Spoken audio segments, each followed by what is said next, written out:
നമസ്കാരം. Big T വിയുമായി ബന്ധപ്പെട്ടാണ് 11ാമത് ചാനലായിട്ട് big T V ഒരു വലിയ പരസ്യമായിരുന്നു. ഒരു വനിതാ ചീഫ് എഡിറ്റർ. അത് ചരിത്ര സംഭവമാണ്. അത് എപ്പോഴും നമ്മൾ പറയും, ചരിത്ര സംഭവമാണ് വനിതാ ചീഫ് എഡിറ്റർ എന്നുള്ളത്.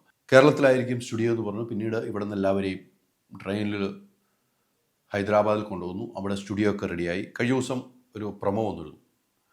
ഞങ്ങൾ റെഡിയാണ്, നിങ്ങൾ റെഡിയാണ്, മണിക്കൂറുകൾ മാത്രം എന്ന് വെച്ചാൽ അവർ സ്റ്റുഡിയോ ഒക്കെ സജ്ജീകരിച്ചു, തുടങ്ങാൻ പോവുകയാണ്, ബിഗ് ടി വി എയറിലാകുന്നു എന്നായിരുന്നു.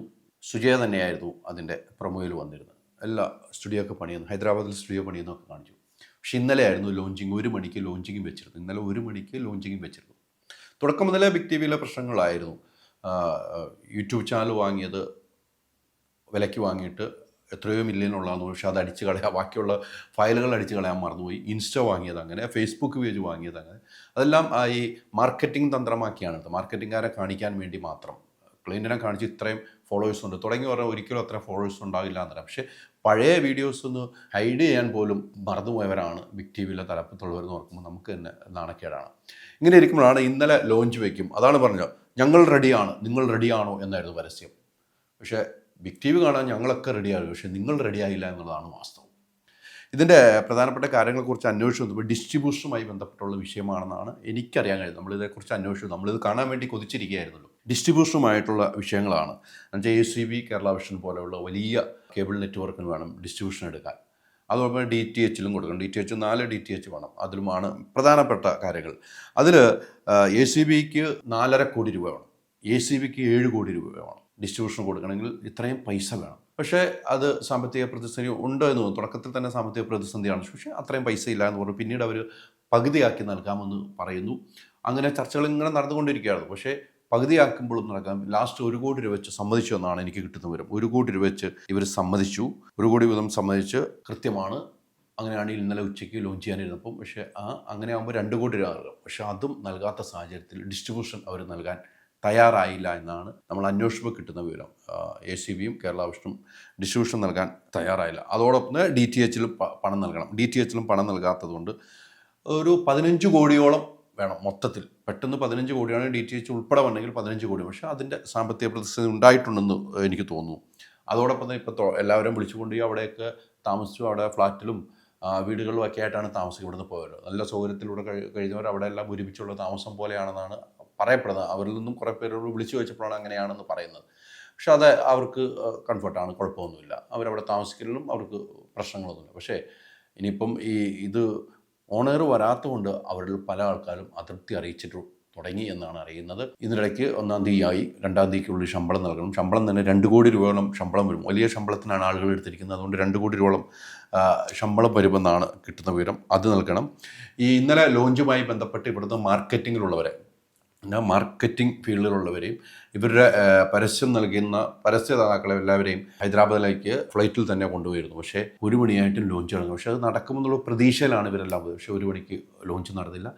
1 മണിക്ക് ലോഞ്ച് നടക്കാത്ത സാഹചര്യവും അനിൽ അയ്യൂരാണല്ലോ എൻ്റെ തലപ്പത്തുള്ള അദ്ദേഹത്തോട് അന്വേഷണവും സാങ്കേതിക പ്രശ്നങ്ങളുണ്ട്, 2 ദിവസത്തിനുള്ളിൽ ലോഞ്ച് നടക്കുമെന്ന് മാത്രമാണ് മറുപടി നൽകിയതെന്നാണ് എനിക്ക് കിട്ടുന്ന വിവരം.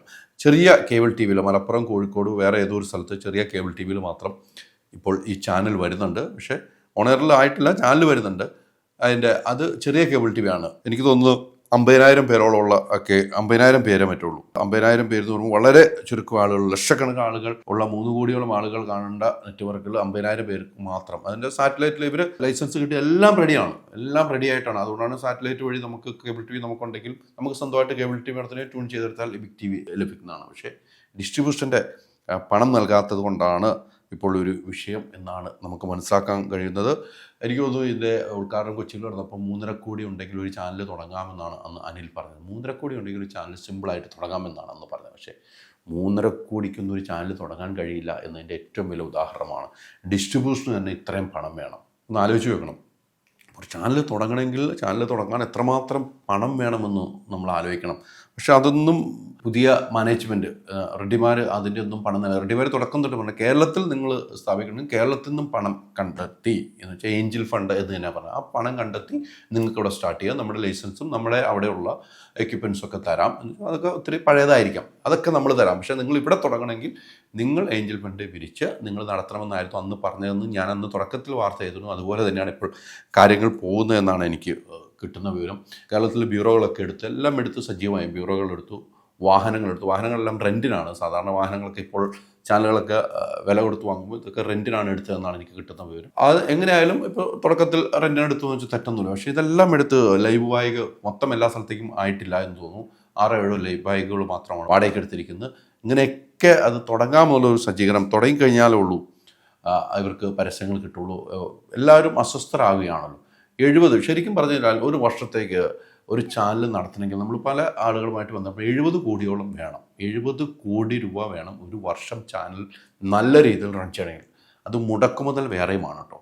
ഇന്നും ഒരു വീഡിയോ ഇറങ്ങിയിട്ടുണ്ട് ഉടൻ പ്രഷറിനൊക്കെ അടുത്തേക്കെന്നുള്ള രീതിക്ക്. പക്ഷേ അതുകൊണ്ട് തന്നെ ഇന്നും നമ്മൾ പ്രതീക്ഷയിലാണ്. പക്ഷേ ഇന്ന് എന്തായാലും ഉണ്ടാകാനുള്ള സാധ്യതയില്ല എന്നാണ് ഞാൻ അന്വേഷിച്ചപ്പോൾ പറയപ്പെടുന്നത്. നാളെ ഉണ്ടാകാൻ സാധ്യത. പക്ഷേ ഇന്നലെ വെച്ചിരുന്ന ലോഞ്ച് മാറ്റുമ്പോൾ തന്നെ അതൊരു പ്രശ്നമായി തന്നെ കാണേണ്ടതായുണ്ട്. അതുകൊണ്ട് തന്നെയാണ് ഒരു തുടക്കത്തിൽ സാമ്പത്തിക പ്രതിസന്ധി ആണോ എന്നൊരു സംശയം വന്നത്. എന്തായാലും ബിഗ് ടിവിയുടെ വരവ് കാത്തിരിക്കുകയാണ്. ഞങ്ങൾ റെഡിയാണ്, നിങ്ങൾ റെഡിയായാൽ മാത്രം മതി. ഹോം അപ്ലയൻസ് വാങ്ങാൻ ഒരിടത്ത്, ക്രോക്കറി വാങ്ങാൻ വേറൊരിടത്ത്, ഗാഡ്ജറ്റ്സ് വാങ്ങാൻ വേറെ എവിടെയോ ഒരിടത്ത്. അതെ, എന്തിനിങ്ങനെ പലയിടത്ത് ഓടണം? മൈജി ഫ്യൂച്ചർ ഉണ്ടല്ലോ. മൊബൈൽ ഫോൺ മുതൽ ഹോം അപ്ലയൻസസ് വരെ എല്ലാം ഒരിടത്ത്. ഏറ്റവും കുറഞ്ഞ EMI. അങ്ങനെയാണെങ്കിൽ ഏറ്റവും കുറഞ്ഞ വില. ആഹാ, എന്നാ ഏറ്റവും കൂടുതൽ ഓഫറുകൾ. MyG future. Experience the next.